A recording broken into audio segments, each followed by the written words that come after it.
coupled with the economic difficulties, we also are at our tax caps in the state, in our county, although we go above and beyond Anne Arundel. Anne Arundel says they're at their cap because they've pushed it as high as they can on property tax values. We do a piggyback tax and go to the absolute highest 3.2% level that the state allows a county to add an additional tax cap on. We're maxed out in Montgomery County. And so there are real questions about how we can keep moving forward. And I think what you're going to find in the legislation that's being proposed is a system that holds the counties accountable. It will, if you think about it as a scatter plot on a graph, and you look at the amount of funding that the state gives over the years, it's been going up and up and up. And you plot where the counties are on that line. And you've got several counties that are above that line, and you have several counties that are below that line. And the proposal that's coming out of the House is working to try to, over time, keep as many of the counties as close to that line as possible, giving credit to the counties that want to fund above and beyond over time so that when you get into tough fiscal moments like this, you're not going to have a penalty that's going to harm the system, but expecting more of the counties that have not done so well at keeping up and allowing them new tools to say, you know what, we'll allow you to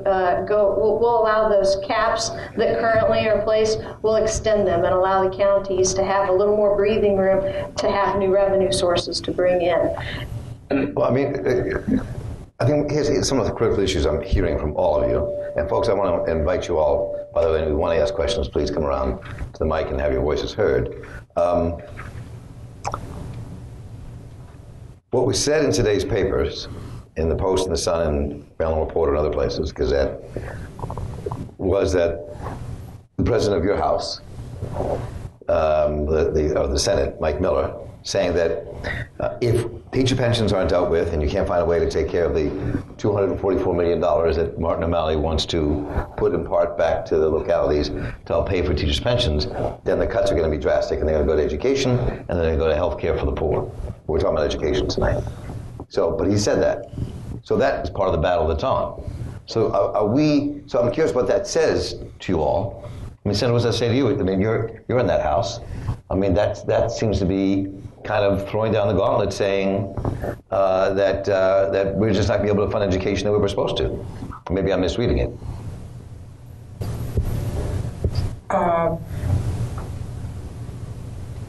Let me think about the response that I want to give to the governor of the great state of Maryland, the governor that educators supported.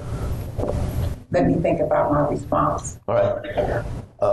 Senator? Well, I would say this, we've got to balance our budget. Our Constitution requires we do that. There's a lot of ways to do that. I would argue that shifting teacher pensions to the county is tantamount to a cut in education. It's putting greater strain. Yes, thank you. It's putting greater strain. Okay, applause. Applause for that. It's going to put greater strain on the county. Yeah. It really is tantamount to a cut in education. So, we need to look, we got to balance our budget. That's a requirement we have to do. In fact, that's the one thing we are required to do under the Constitution for the 90 days that we're here. So, either we got to find reductions in government somewhere, or we got to find revenues in it, or a combination of both those things.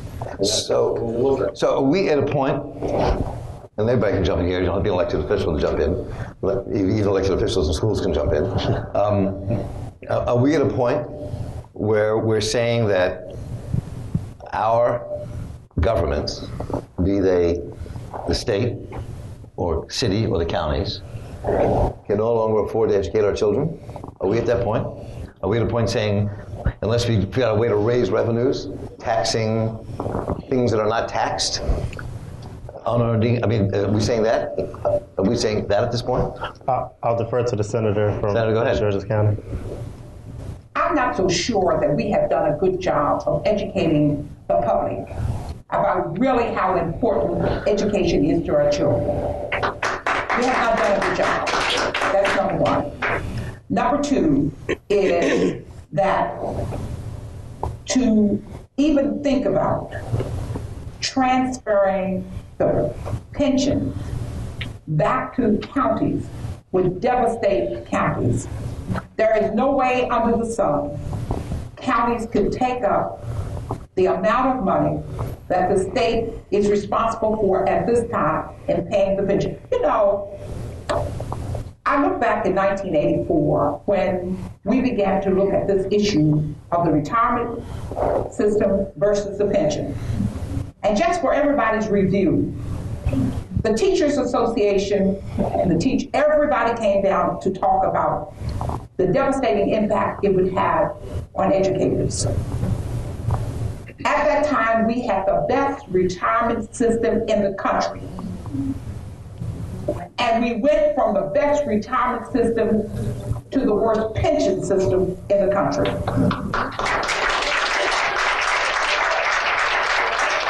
And now we're talking about infringing on the few dollars that are set aside for educators in our school system.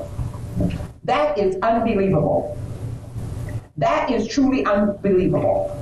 And at this point in time, I'm not so sure that the governor and some of the leaders here in Annapolis truly understand the message that we're trying to send here.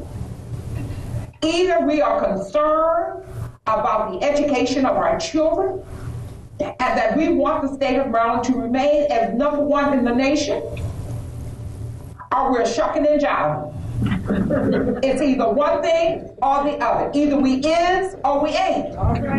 And we have to be serious when it comes to the education of our children. But not only that, we've got to take care of the people who are in the trenches who make it happen. They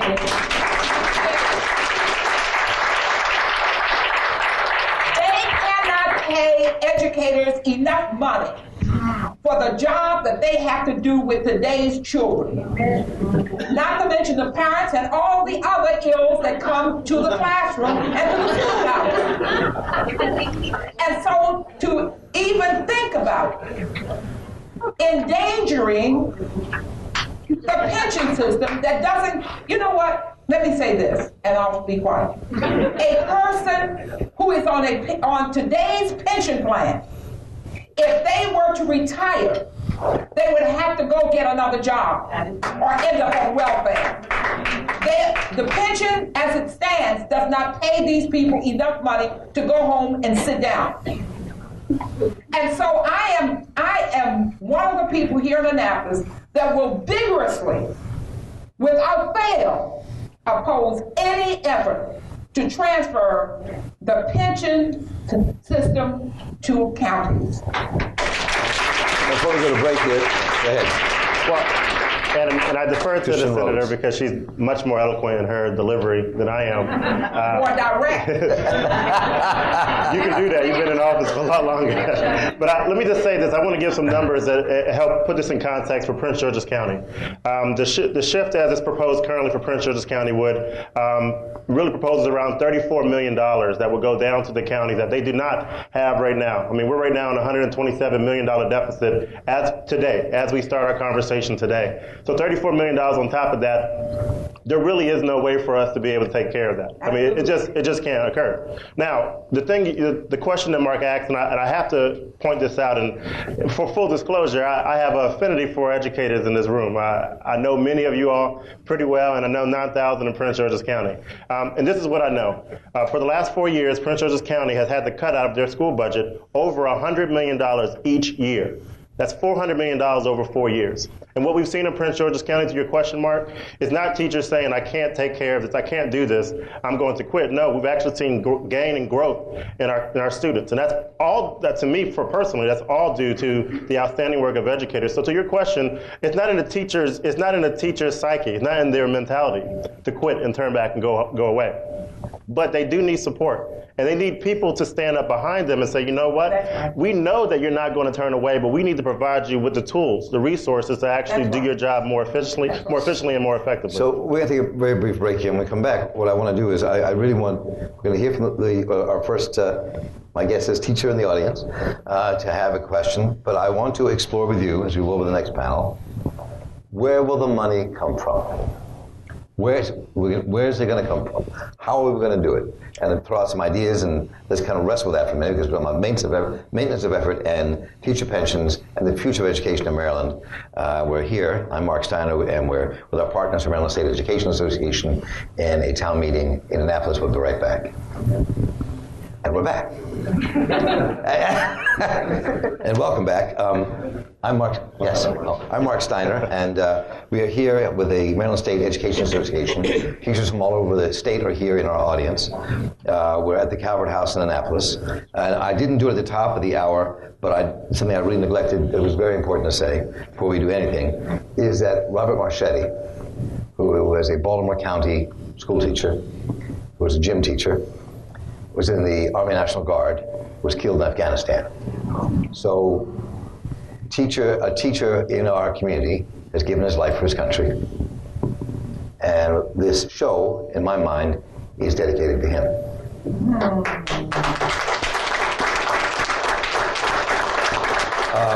So we're wrestling with this huge issue about the future of education in the state of Maryland, the issue of maintenance of effort and teacher pensions. We have a panel here today: Ray Leone, president of the Anne Arundel County PTA, Senator Joanne Benson, who is from District 24 in Prince George's County and a former principal herself, 40 years in the education system, member of the Education Subcommittee, Superintendent John Andes, Worcester County Superintendent. Christian Rhodes is with us, Education Policy Advisor in the Office of Prince George's County Executive for Sharon Baker. Delegate Heather Mazier is with us. She's District 20 in Montgomery County.